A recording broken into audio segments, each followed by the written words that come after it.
1996 সালে যারা ভুল করেছিলেন, ওই 96 সালে আজাদা বাহিনী গঠন করেছিলেন। আজাদা বাহিনী কি জানেন? আওয়ামী লীগ, জামাত, জাতীয় পার্টি।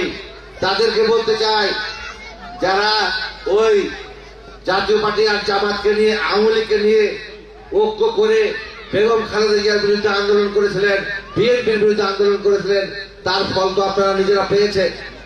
জাতীয় নেতাদেরকে, আপনাদের জাতীয় নেতাদেরকে ফাঁসির কাছে ঝুলতে হয়েছে। সুতরাং এখন এই ভুল আর করেন না, জাতিকে ঐক্যবদ্ধ রাখেন, আর নির্বাচনের সময় হলে সবাই অংশগ্রহণ করেন। নির্বাচনে রেজাল্ট যেটা হবে সেটাতে আমরা স্যালুট করব, এবং সবাইকে নিয়ে জাতীয় সরকার গঠন করার ঘোষণা আমাদের নেতা ভারপ্রাপ্ত চেয়ারম্যান মহোদয় তারেক রহমান দিয়েছেন। সুতরাং এটা নিয়ে আপনাদের অত বেশি ভয় পাওয়ারও কিছু নাই। সকল মেম্বারদেরকে মঞ্চে আসন গ্রহণ করার জন্য উদ্যোগে আজকের এই এখনকার যে জেনারেশন, তারাও এখন আমাদের সাজানো, আমাদেরও গর্ব।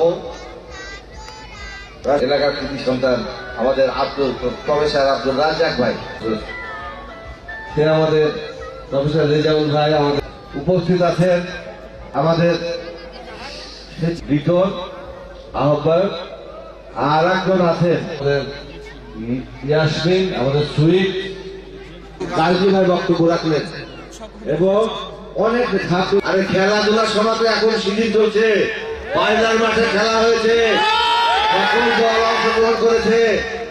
আপনারা কোথায় খেলা করছেন? হ্যাঁ, খেলার সময় হলে আর আপনারা থাকেন না। খেলাধুলা সিজন চলছে।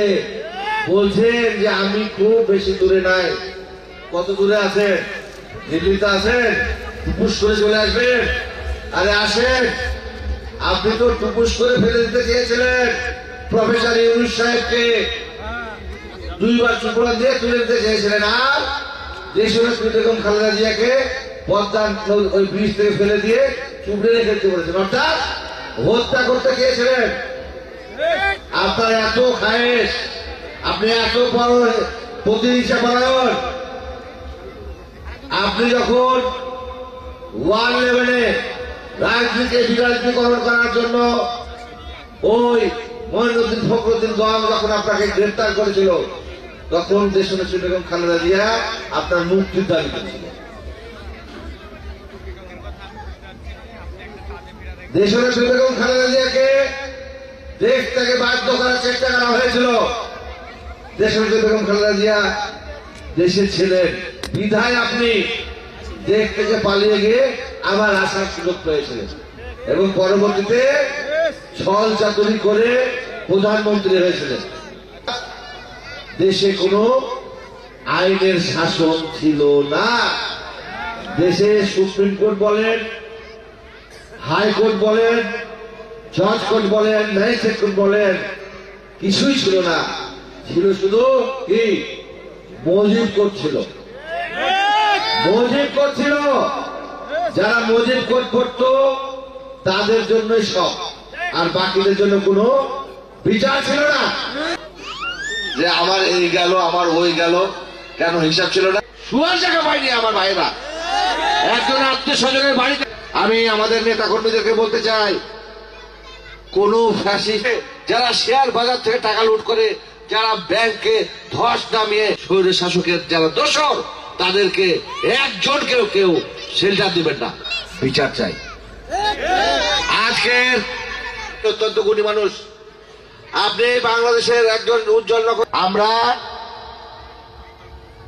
জানতে চাই, এখন নাকি থানার ওসিরা বলে যে মামলা নাই, মামলা নাই। বিগত 17 বছরে, বিশেষ করে 2018 সালে ওই অন্তর্বর্তী সরকারের প্রধান প্রফেসর ডক্টর ইউনূস সাহেবকে বলতে চাই যে বাংলাদেশের মানুষ 15 বছর আন্দোলন সংগ্রাম করেছে শুধুমাত্র সবার চেহারা দেখার জন্য না।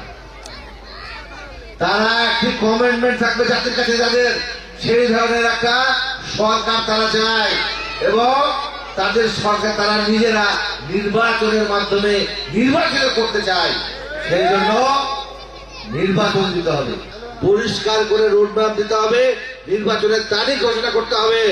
আর আমাদের নেতা ভারপ্রাপ্ত চেয়ারম্যান মহোদয় পরিষ্কার বলে দিয়েছেন যে সেই নির্বাচনে সবাই অংশগ্রহণ করবে, শুধুমাত্র যারা ফ্যাসিস্ট সরকারের দোষর ছিল সেগুলি বাদ দিয়ে। আর যারাই নির্বাচিত হবে তাদের সবাইকে নিয়ে জাতীয় সরকার গঠন করে দেশের সার্বিক উন্নয়ন করা হবে, আর এই সন্ত্রাসীদের খুনিদের বিচার করা হবে। বাংলাদেশ জাতীয় স্বেচ্ছাসেবক দল পালিলা ইউনিয়ন শাখার এ পর্যায়ে ফুল দিয়ে সংবর্ধনা নিচ্ছেন বাংলাদেশ জাতীয় শ্রমিক দল ভাই, বাংলাদেশ জাতীয় স্বেচ্ছাসেবক দল পালিলা ইউনিয়ন শাখার সংগ্রামী হ্যাঁ, এই তো সুন্দর হয়ে দেন।